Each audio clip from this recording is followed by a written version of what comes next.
Ahoj, jsem tady, jak jsem slíbil, že natočím to videjko, v kterým vysvětlím, jak tohle to funguje. Jestli se chcete zeptat, jestli je to fake nebo není, opravdu nejsem schopen vám v této chvíli odpovědět, protože support se mnou komunikuje takovým způsobem, jako kdyby to byla opravdu reálná firma, a když jsem koukal na výpisy z rejstříků a to, tak je to reálná firma. Takže všechno se tváří jako opravdu seriózní biznis a z toho předpokladu já taky vycházím. Co mě tady na tom zarazilo ze začátku, bylo tohleto demo účet.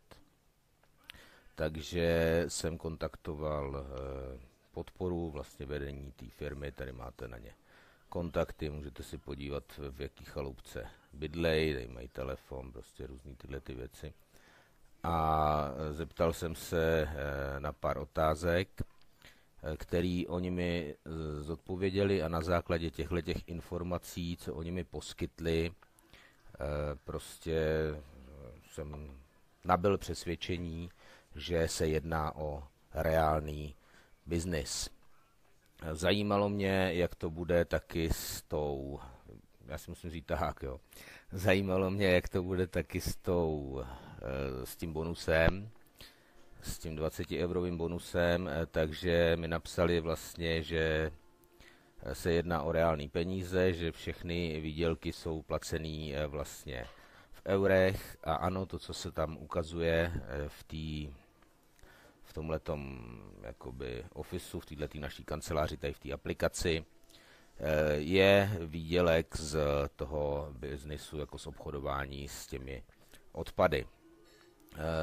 Ten volný bonus, který jsme dostali, těch 20 éček, můžeme si vybrat po čtvrtém protočení, to znamená po čtvrtém cyklu. Minimální výplata je 20 éček, to je v těch podmínkách, na to jsem se ani neptal, protože to je napsané prostě na těch stránkách, v těch dokumentech.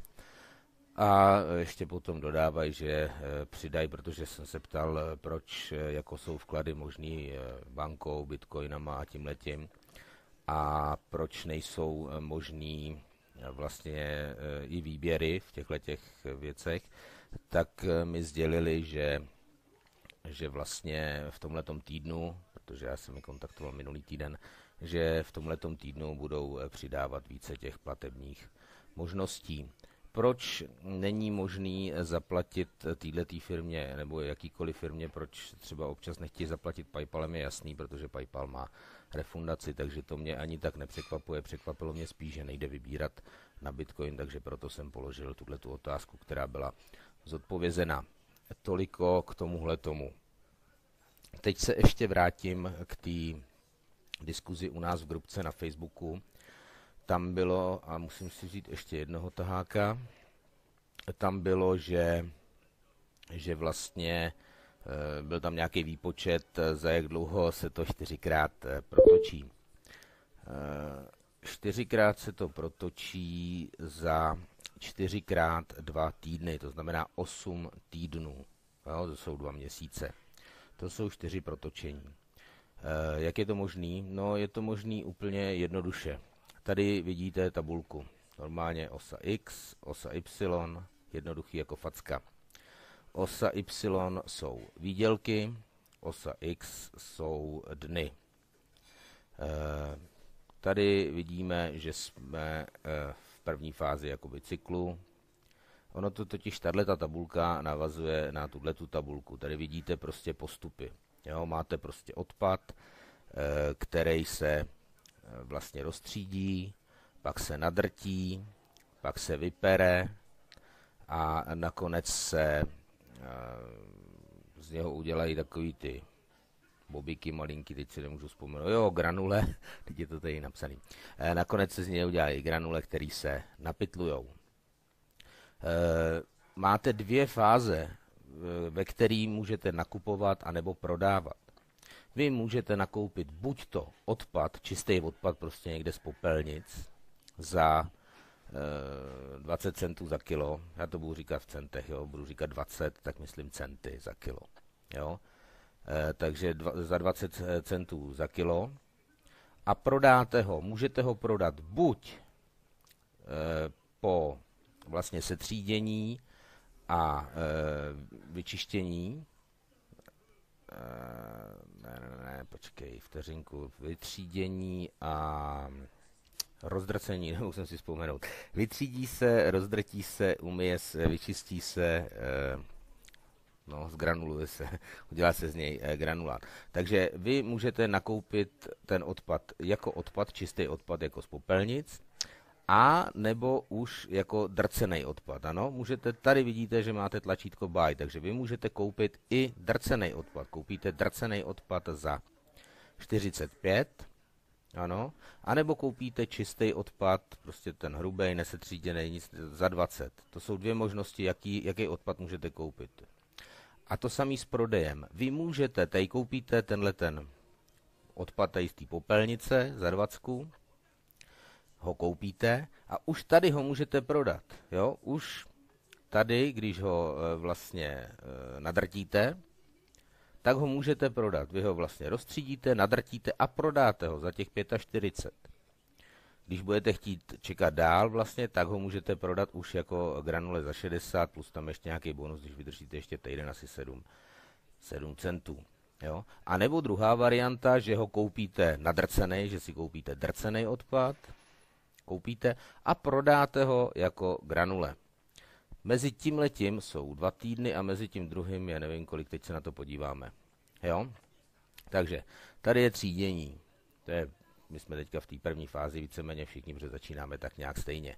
Po 3 týdnech, ano, už je roztříděný, nadrcený. A v této chvíli my ho můžeme prodat. To je přesně těch 21 dní, on se tam píše 20, ale je to 21 dní. A po těch 3 týdnech my ho můžeme prodat za 45 centů za kilo. Ano, ale v této chvíli my zároveň ho můžeme taky koupit třeba. Když bychom chtěli, tak ho koupíme v této a prodáme ho v této fázi, ano.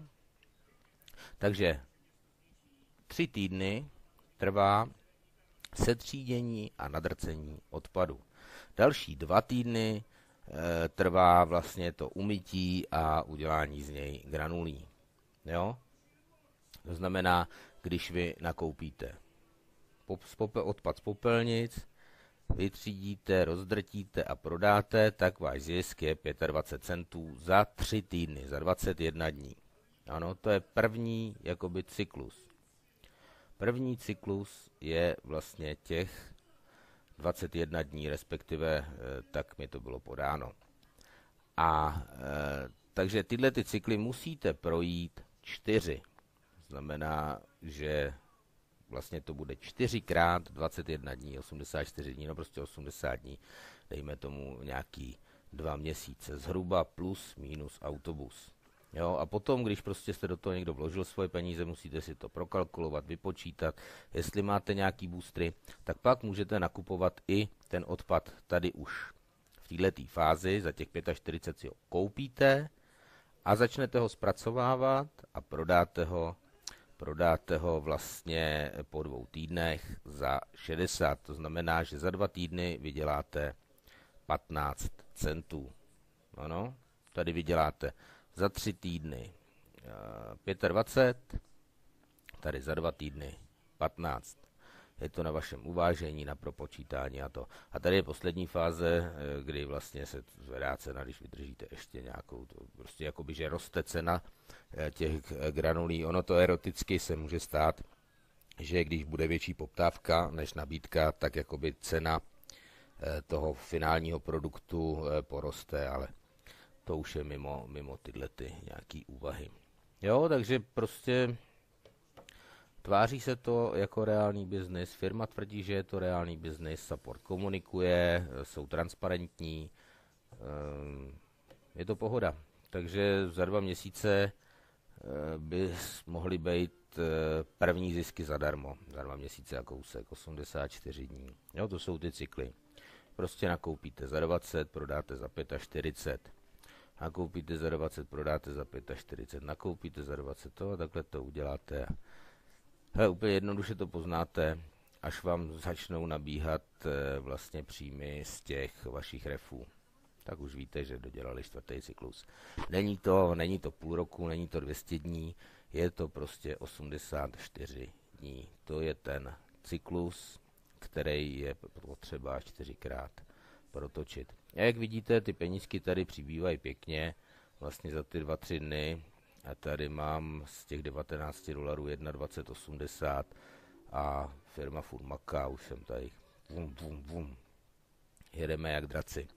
Pro ty, co ještě teda nevědí, jak s tím pracovat, tak je to jednoduchý. Do začátku dostanete 20 Eček, 20 euro.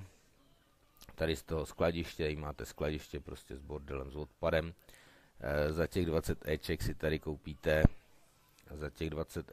tady koupíte 100 kg odpadu, kliknete na buy a rázem jste se stali majitelem plastového odpadu.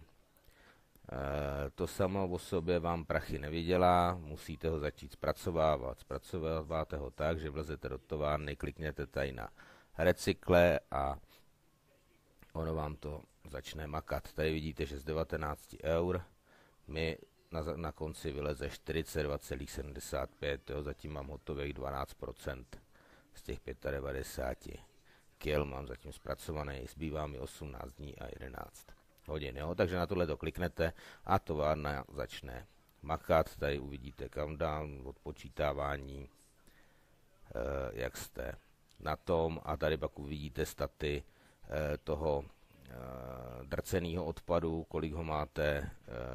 kolik máte granulovaného, vy to nemusíte prodávat hned, můžete si ho nechat s těma granulema.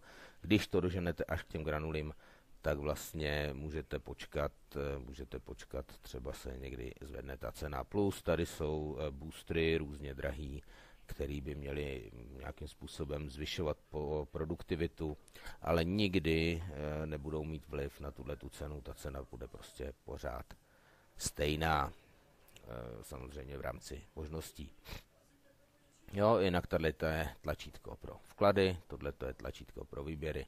Když dám pro vklady, vidíte, že se dá vkládat bankou, kartou nebo bitcoinem a výběry pouze na PayPal, takže tady by bylo super, kdyby tady byl aspoň bitcoin, nebo když tam bude banka, bude to ještě lepší. Jo, takže toliko k tomu programu.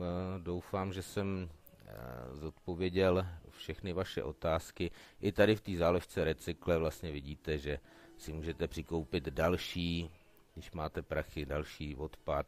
Tady si můžete přikoupit další roztříděný odpad a tady už můžete prodat buď to tenhle ten zpracovaný, nebo tenhle ten zpracovaný. Jo, je tady prostě víc možností, jak s tímhletím pracovat. Tady uvidíte svoje kontrakty a doufám, že až tam přidají bitcoiny, tak se tam pokusím něco navalit, abych viděl, jak to jede prostě za reální peníze a tak.